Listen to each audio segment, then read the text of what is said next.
Hi friends, welcome to కావేజింకా YouTube channel. స్వాములు వనయాత్ర కంప్లీట్ చేసుకొని పంబా నది దగ్గర అయితే ఉన్నారండి. ఇరుముడికి మరల హారతిచ్చి పూజించుకొని దర్శనానికి అయితే రెడీ అవుతున్నారు స్వాములు. మీరే చూసేయండి. పంబా నది.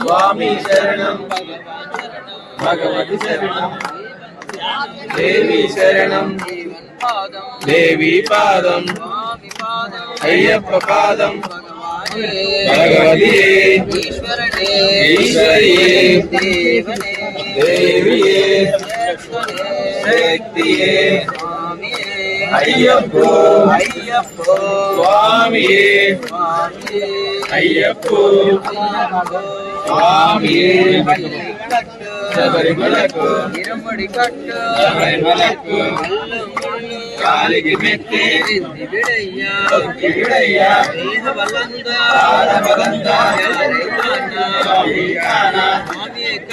మోక్షం పెట్టు అయ్యప్ప మాల స్వామి మాల.